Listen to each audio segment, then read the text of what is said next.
Bienvenidos al último ejercicio, que es un típico ejercicio de examen. Le vamos a pedir una barbaridad de cosas que les van a ayudar a graficar una función que jamás han graficado antes, quizá. Por ejemplo, tenemos f de x igual a esta función, le pedimos el dominio y raíces, los límites, máximos y mínimos locales, intervalo de crecimiento y decrecimiento, intervalo de concavidad hacia arriba y hacia abajo, y con toda esa información vamos a hacer el gráfico de f de x. Comencemos entonces. Como esto es un polinomio, el dominio evidentemente son todos los reales. Las raíces, recordemos que es cuando la función f de x se hace 0. ¿Para qué valores de x eso sucede? Bueno, una forma de encontrar esas raíces es si yo escribo esta función de esta manera. Fíjense que solamente he sacado factor común de lo que he podido. Cuando yo veo que está x a la cuarta, 4x al cubo, me doy cuenta de que puedo sacar x al cubo como factor común. Y si lo escribo de esta manera, me doy cuenta de que si x es 0 o x es 4, la función se hace 0. Así que si quiero marcar los puntos donde están las raíces, serían 0, 0 y 4, 0. Vamos ahora con los límites. El límite de la función cuando x tiende a menos infinito, esta es mi función. Fíjense, cuando x tiende a infinito, tengo que mirar el monomio de mayor grado, por lo tanto tengo que mirar x a la cuarta. Me va a dar entonces que cuando x tiende a menos infinito, como el exponente es par, me va a dar infinito positivo. Cuando x tiende a infinito, la función también va a tender a infinito. Así que ya tengo los límites, listo. A y B a la bolsa. Para todo lo que viene ahora, intervalos de crecimiento, máximos, mínimos, concavidad, voy a tener que usar la primera y la segunda derivada. Por lo tanto, me conviene escribirlo lo más prolijamente posible en algún lado, porque después lo voy a usar. La derivada primera de f de x va a ser bajo el 4, me queda 4x al cubo, menos 12x al cuadrado. Y la derivada segunda es la derivada de la primera. Me va a quedar, si bajo el 3, 12x al cuadrado, bajo el 2, menos 24x. Y ahora, al igual que hice con la función, voy a escribirlo sacando factor común a cada función, porque de esa manera encuentro más fácil cuando la función puede ser 0. Así que voy a escribir estas tres funciones, f de x, f' y f'', prolijamente a continuación. Y eso es lo que yo les recomiendo que hagan en el examen también. Una vez que tengo esto, paso al ejercicio que me pide máximos, mínimos y puntos de inflexión. Para encontrar máximos y mínimos, recuerden, tengo que encontrar la derivada que sea igual a 0. ¿Cuándo esto se hace 0? Cuando x vale 0 o cuando x vale 3. Bien. Ahora esos corresponden con máximos locales, mínimos locales o puntos de inflexión. Para saber eso vamos a ver cuánto vale la derivada segunda en esos dos valores de x. La derivada segunda en 0, ¿cuánto vale? Cuando x vale 0, esto vale 0, así que todo se hace 0. Si la derivada segunda es 0, no es una gran noticia porque implica que tengo que hacer más trabajo. No puedo asegurar nada. No sé si es un máximo, un mínimo, un punto de inflexión. Esto es cuando la derivada primera y segunda son 0. Vamos con el siguiente punto. x3. Cuando x igual a 3, veamos qué le pasa a f''. Si evalúo en 3, me queda 3 menos 2, 1. Por lo tanto, 1 por 3 por 12, 36. Si la derivada segunda es mayor a 0, es cóncavo hacia arriba, por lo tanto tengo un mínimo local.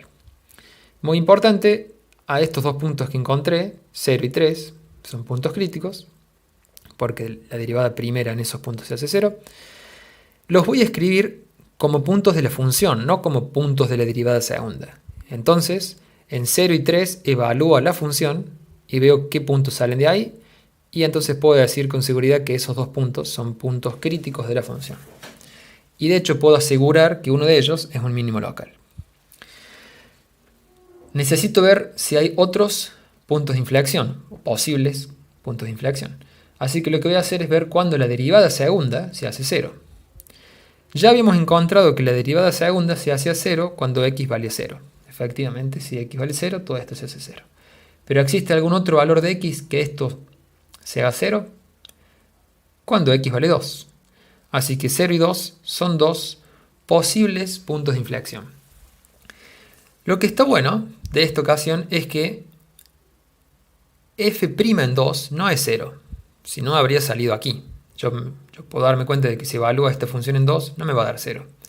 Y entonces, si la derivada segunda es 0, pero la primera no, estoy seguro que es un punto de inflexión. Así que evalúo la función en 2, evalúa esta función en 2, eso me da menos 16, y ya tengo otro punto en el que estoy seguro de que es un punto de inflexión. Así que hasta ahora he rescatado un mínimo local en este punto, un punto de inflexión en este, y un punto que es el 0, 0, que no sé si es un máximo, un mínimo o un punto de inflexión. Eso me voy a dar cuenta cuando analice cómo es la derivada. Puedo hacerla un poquito antes y un poquito después de la función, eso puede ser una opción. Pero de todas formas, como ahora me piden ver cómo es el crecimiento de la función, me voy a dar cuenta, cuando analice esa parte, si es un máximo, un mínimo o un punto de inflexión. Para la gente ansiosa lo podemos hacer ahora mismo. Fíjense, voy a mirar, acá estoy en el punto parado, en el punto 0, 0, y voy a mirar qué pasa un poquito antes y un poquito después con la derivada cuando estoy parado en 0. Cuando es 0, hemos visto que esto se hace 0. Pero ¿qué pasa si es 0 un poquito antes? O sea, un número negativo, pero cercano a 0. Como esto está al cuadrado, esto va a ser positivo. Y esto va a ser un número cercano a 0, pero negativo, y le estoy restando el 3. O sea que me va a quedar un número positivo por un número negativo. Conclusión, me va a quedar un número negativo. ¿Y qué va a pasar cuando x sea apenas más grande que 0? Voy a analizar qué pasa cuando x es un poquito más grande que 0. Esto sigue siendo positivo y esto sigue siendo negativo. Por lo tanto, en el análisis que habíamos visto, ¿se acuerdan cuando vimos cuándo puede ser un punto de inflexión? Mirando la derivada un poquito antes y un poquito después. Acá he encontrado que es negativa un poquito antes y también negativa un poquito después. Así que puedo asegurar que este punto se corresponde con un punto de inflexión. Esto es una forma de hacerlo. En breve vamos a hacer lo mismo mirando los intervalos de crecimiento y decrecimiento. Pero antes, un pequeño paréntesis para entender qué significa esto del intervalo de crecimiento y decrecimiento. Olvidémonos del enunciado por un momento. Supongamos que tenemos una función g de x que yo no puedo ver en el gráfico, pero sí puedo ver g' de x. Y yo les pregunto a ustedes, ¿en qué intervalos la función crece, la función g de x, no g' de x? ¿En qué intervalos la función crece y en qué intervalos decrece? ¿Qué tengo que saber? Tengo que saber cuándo la función derivada es positiva y cuándo es negativa. Cuando la derivada sea positiva, significa que la pendiente recta tangente de g de x va a ser positiva, por lo tanto va a estar creciendo la función allí. Y cuando la derivada sea negativa, significa que la pendiente de la recta tangente a la g de x va a ser negativa, por lo tanto la función va a decrecer.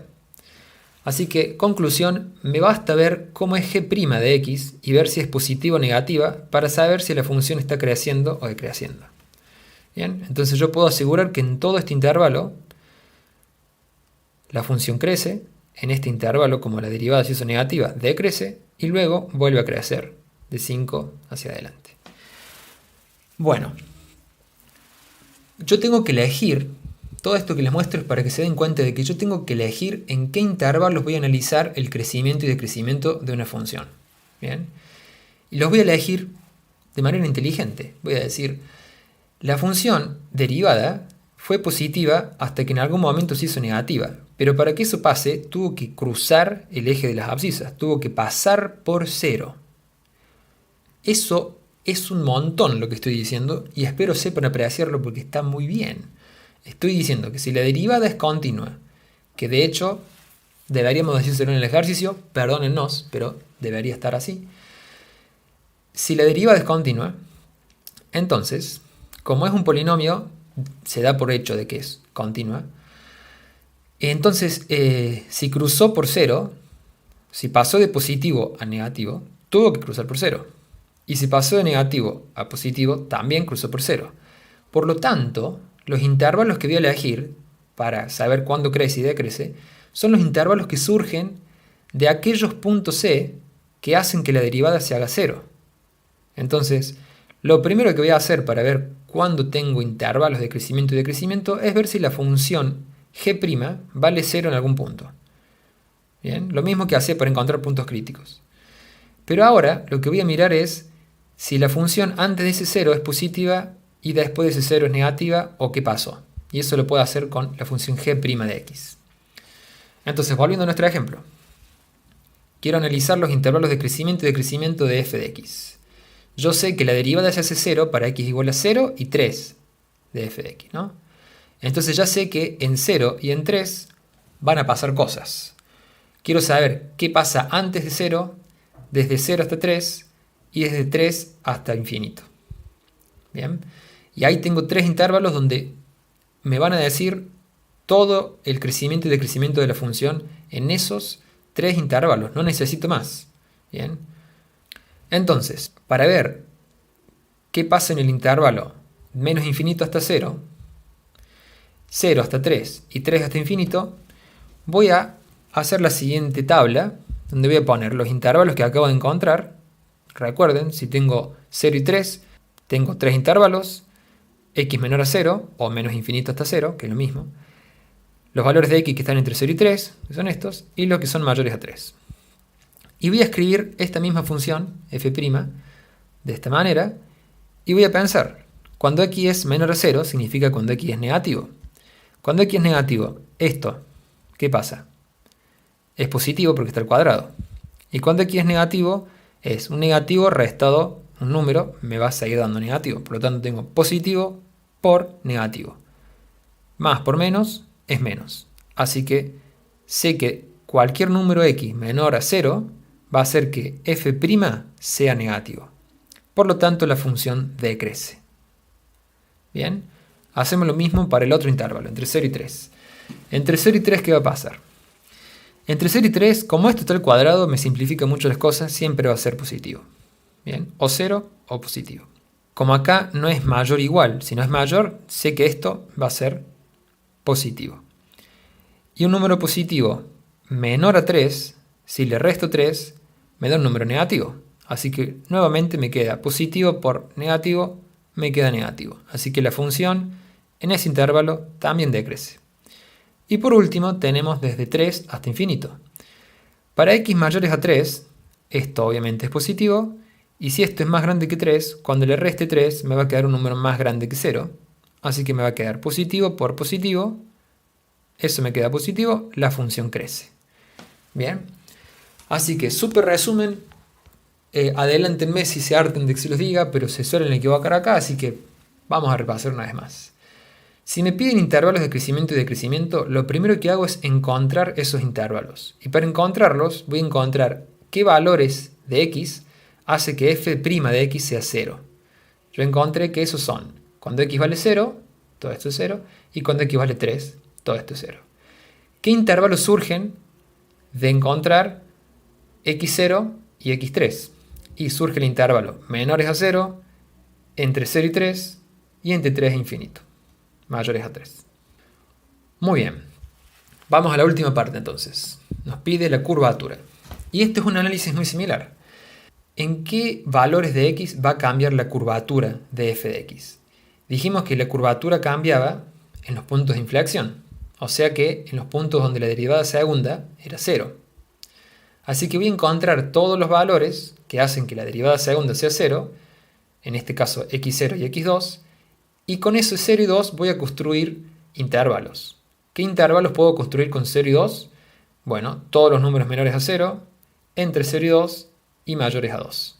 Bien, entonces de nuevo tengo esos 3 intervalos y ahora voy a hacer lo mismo que hice con f' con la derivada segunda. La voy a escribir prolijamente acá y voy a ver. Cuando x menor a 0, ¿qué pasa cuando multiplico esto con esto? Así que vamos de nuevo. Si x es menor a 0, esto es menor a 0. Lo multiplico por algo que es menor a 0, porque algo negativo menos 2 sigue dando negativo, me queda menos por menos, más. Si es más la derivada segunda, significaba que era cóncavo hacia arriba. Así que escribo eso.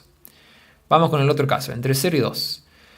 Entre 0 y 2, pero nunca mayor o igual, ni menor o igual, sino mayor menor a estricto. Si x está entre 0 y 2, esto es positivo. Y esto, fíjense que es negativo, ¿no? Porque es un número más chico que 2, cuando le resto 2 entonces es negativo, y más grande que 0, entonces da negativo. Más por menos, menos. Si la derivada segunda es negativa, es cóncavo hacia abajo. Y vamos con el último caso.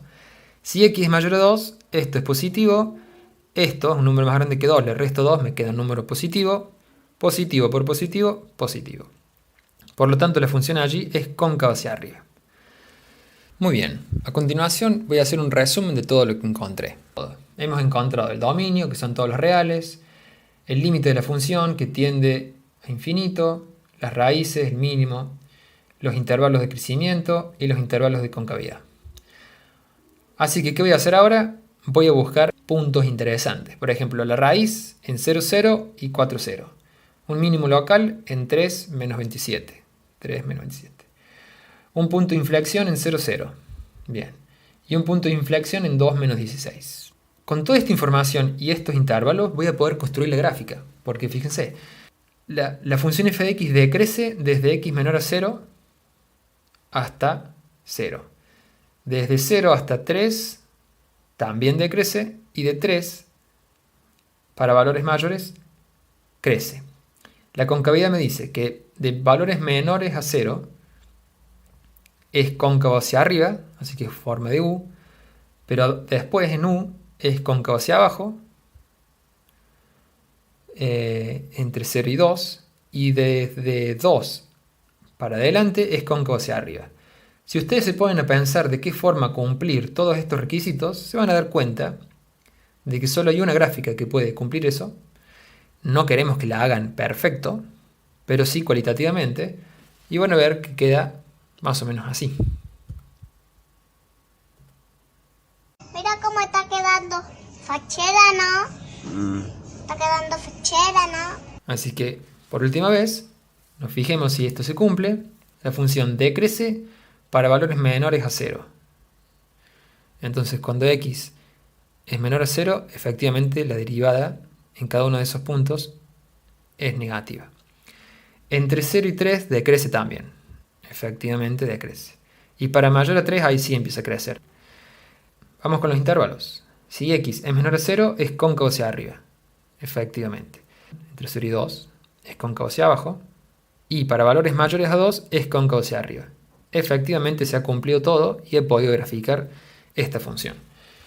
Al principio les puede costar, pero les recomiendo que hagan este ejercicio una vez que lo hayan visto, solos y solas, una y otra vez hasta que les salga. Bien, nos vemos en la próxima clase.